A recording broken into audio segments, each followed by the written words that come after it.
नमस्कार दोस्तों। कोटा के एक गर्ल्स हॉस्टल में ऐसी दिल दहला देने वाली घटना घट गई कि जिस कहानी सुनने के बाद अगर आप लोग हॉस्टल में रहते हैं ना, तो मन में इतना डर लग जाएगा कि आप प्रे करेंगे कि ऐसी कोई नौबत, कोई पल, कोई दिन ना आए कि आपको अपने कमरे में अकेला रहना पड़े। या फिर आप प्लानिंग कर रहे हैं हॉस्टल में रहने जाने की, तो आप दूसरी बार अपने डिसीज़न के बारे में सोचने लगेंगे। आइए उसी खतरनाक भूतिया घटना की कहानी जिया की ज़ुबानी फुल डिटेल में जानते हैं। ये जो घटना घटी थी ना, मेनली 3 लड़कियों के साथ घटी थी, जो कि राजस्थान के एक छोटे से गांव की रहने वाली थी। एक का नाम रिया और अंजलि था, जो कि कजिन सिस्टर थी, और एक पल्लवी थी, जो कि उनके स्कूल की दोस्त थी। बचपन से जब ये लोग पढ़ाई लिखाई करना चालू किए थे ना, उसी टाइम पे इन दोनों बहनों की दोस्ती हो गई थी पल्लवी से। और ये तीनों एक ही क्लास में पढ़ते थे। एक ही क्लास में पढ़ने की वजह से ये तीनों साथ में ही टाइम स्पेंड करना, और साथ में ही कोई भी प्रोजेक्ट मिल रहा है, कुछ भी मिल रहा है, तो साथ में ही करते थे। इनकी ज़िंदगी बहुत अच्छी खासी कट रही थी, बहुत इनको अच्छा लग रहा था। एक टाइम ऐसा आता जब इनकी स्कूलिंग ख़त्म हो जाती है। इन लोगों ने क्या सोचे थे कि हम ना मेडिकल की तैयारी करेंगे, जिसकी वजह से इनको अपने छोटे से गांव को छोड़ के कोई ना कोई शहर में तो जाना ही था। पल्लवी अपने घर पे बात कर ली, तो पल्लवी घर वाले बोले थे कि ठीक है बेटा, तू जा और कहाँ जाना चाहती है पता लगा एक बार, और मेडिकल तैयारी करना चाहती है तो कर ले, कोई प्रॉब्लम नहीं है। तो रिया अपने मम्मी पापा से बात करती है, वो तो पहले मना करते हैं, बोलते कि नहीं नहीं, कहाँ तू अकेले कहाँ जाएगी, हमारे साथ रहेगी सारी प्रॉब्लम। लेकिन अंजलि भी अपने मम्मी पापा से बात करती है, तो उसके अंजलि के मम्मी पापा मान जाते हैं। जब उसके मम्मी पापा मानते हैं अंजलि के, तो रिया बोलते कि वो तो चाचा चाची तो मान गए, आप लोग क्यों नहीं मान रहे हो? ऐसा थोड़ी अंजलि जा सकती हो, मैं क्यों नहीं जा सकती? हम दोनों बहनें हैं, साथ में तो रह सकते हैं ना आराम से, और कुछ कोई भी प्रॉब्लम नहीं होगी। पल्लवी हमारे साथ रहेगी, उसको भी मेडिकल करना, हम तीनों साथ में ही पढ़ाई कर रहे हैं बचपन से, और हमको सेम कोर्स करना और वैसी ज़िंदगी बिताना है। तो बहुत मनाने के बाद, बहुत ना नुकर करने के बाद अंजलि रिया के घर वाले भी फाइनली मान जाते हैं। अब इन लोगों ने बोला था कि हम लोग कोटा में रह के पढ़ाई करेंगे, क्योंकि कोटा में बहुत ही ज़्यादा अच्छे से पढ़ाई होती है। दूर दूर से, अलग अलग शहरों से लड़के लड़कियां वहाँ पे मेडिकल की, इंजीनियरिंग की या कोई भी तैयारी करना है तो वहाँ पे जाते ही हैं। बहुत सारी तैयारी करने के लिए जाते हैं, और वहाँ पे सीरियस होकर बच्चे पढ़ाई कर भी पाते हैं। तो ये लोग कोटा के बारे में पता लगाती हैं, एक कॉलेज के बारे में, जो कॉलेज अच्छा खासा नामी बड़ा कॉलेज था। और इन लोगों ने क्या सोचे थे कि हम लोग गर्ल्स हॉस्टल में रहेंगे और गर्ल्स हॉस्टल से अप डाउन कर लेंगे अपने कॉलेज से। सब कुछ पता वता लगा के अपने घर वालों के साथ कोटा पहुंच जाते हैं। कोटा पहुंचते हैं, कोटा वहाँ पर जो था कॉलेज, वहाँ पे एडमिशन लेते हैं, और उसके बाद हॉस्टल के बारे में पता लगाने लगते हैं। इनको ढंग का हॉस्टल मिल ही नहीं रहा था, और जो हॉस्टल मिल भी रहे थे ना, उसमें ये लोग तीनों अलग अलग कमरे में अलग अलग लड़कियों के साथ रहेंगे, ऐसा मिल रहा था कि मतलब किसी में एक लड़की का जगह खाली, किसी में 2 लड़कियों की जगह खाली है। जैसे एक कमरे में 3-4 लड़कियां नहीं रहती है क्या, वैसा वाला। तो ये लोग उसके लिए भी अग्री नहीं कर पा रहे थे। ये बोल रहे थे कि नहीं नहीं, हम तीनों एक साथ रहेंगे, हम अकेले कैसे रहेंगे, हमारा नहीं हो पाएगा। बहुत सारे हॉस्टल ढूंढते हैं, उनको मिलता ही नहीं है ढंग से, क्योंकि ये टाइम पे थोड़ा लेट हो गए थे, ये लोग सारे हॉस्टल भर गए थे। घर वाले बोलते तो फिर क्या करोगे बेटा, ऐसे तो काम नहीं चलेगा, अलग अलग हो रहा तो अलग अलग रह लो तुम लोग, हॉस्टल में मिल तो रहा है, 2 लोग साथ में रह लो, एक जन अकेले रह लेंगे।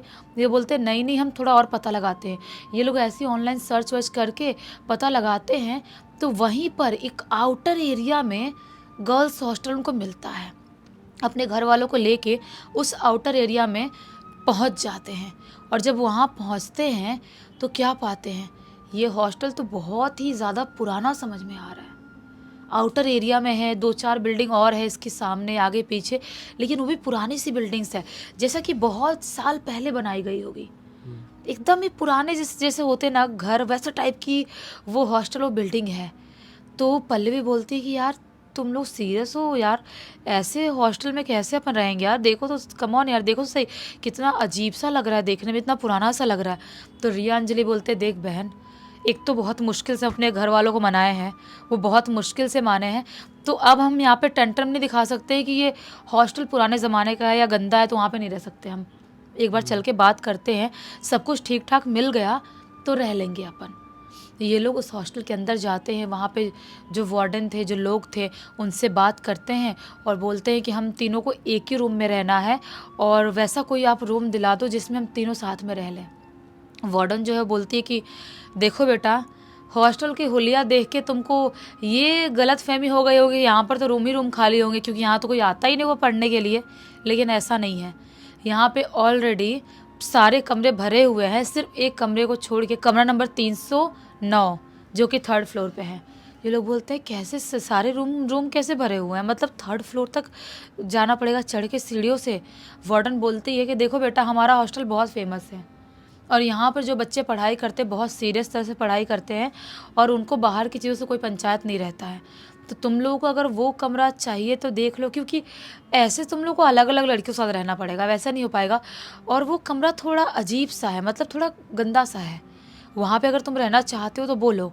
अंजलि टपकते हुए बोलती नहीं नहीं नहीं नहीं, कोई बात नहीं मैम, हम लोग रह लेंगे, गंदा ही है ना, आप थोड़ा बहुत साफ़ सफाई करवा देना और बाकी जो इंटरनल रहेगा हम कर लेंगे आराम से, कोई प्रॉब्लम नहीं है, आप देख लो, हमारा कर दो, यहाँ पे फिक्स कर दो।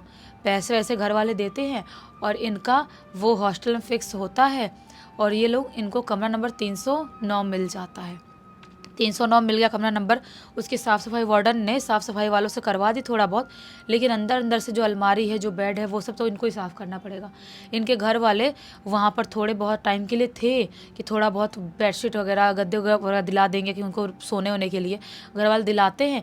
ये लोग थोड़ा बहुत बोलते हैं कि हम लोग क्लीन कर लेंगे, आप लोग जा सकते हो घर, कोई प्रॉब्लम नहीं है, हमारी वजह से आप लोग कई दिन से यहाँ पर अटके हुए, आपका काम भी अटका हुआ है। तो घर वाले घर निकल जाते हैं अपने अपने घर।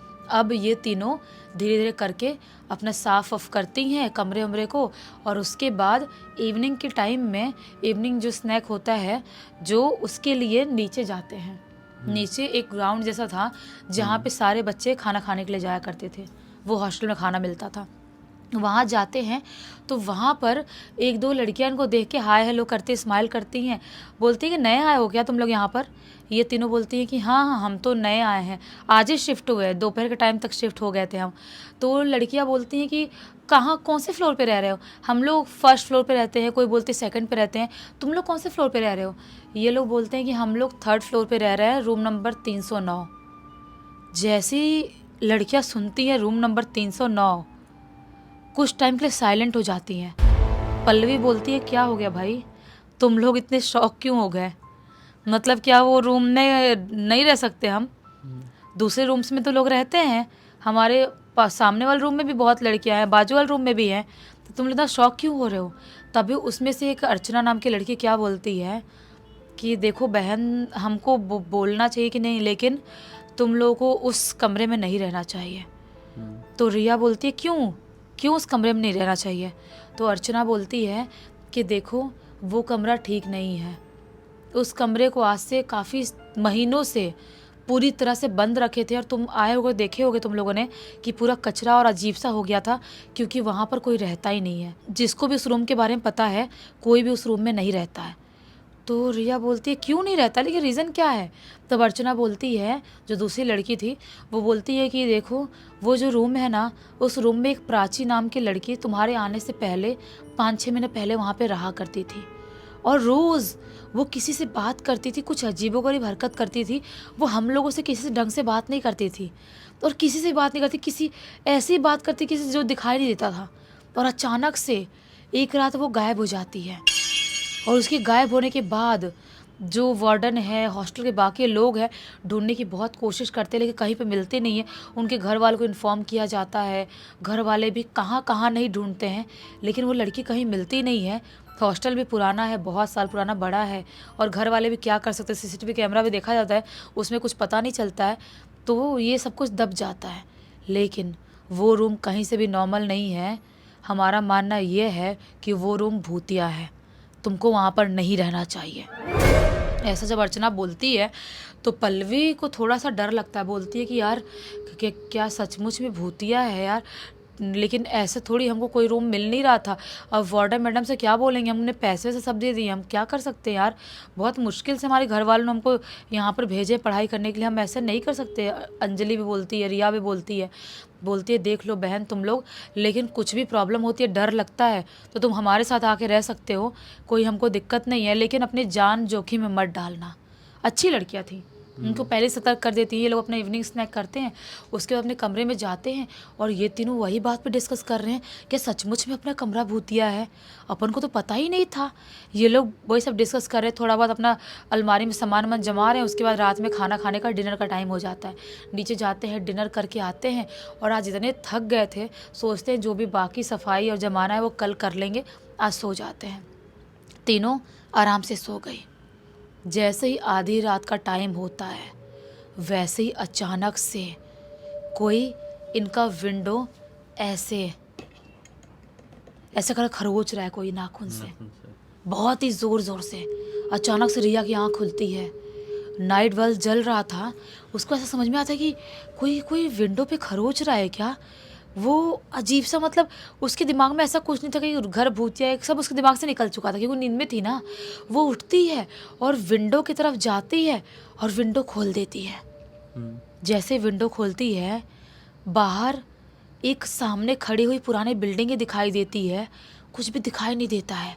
और जैसे विंडो बंद करने वाली होती है तभी अचानक से कोई झटके से हाथ दूसरी तरफ गया ऐसा दिखाई देता है उसको। वो अचानक से घबरा जाती है और चीखने ही वाली रहती है, लेकिन पता नहीं कि उसे चीख नहीं निकल पाई। उसने विंडो बंद कर दिया और आके घबराते हुए लाइट ऑन कर देती है। और जैसे ही लाइट ऑन करती है, पल्लवी और अंजलि भी उठ जाते हैं। बोलते हैं क्या हो गया, लाइट क्यों ऑन कर रही है। ये बोलती है कि यार अपन को वार्डन मैडम ने बोला था कि रात के टाइम में कॉरिडोर में बाहर मत निकलना और विंडो मत खोलना। मैंने विंडो खोल दी थी क्योंकि खरोचने की कुछ आवाज़ आई थी, मुझे बहुत डर लग रहा है, मैंने कुछ अजीब सा देखा।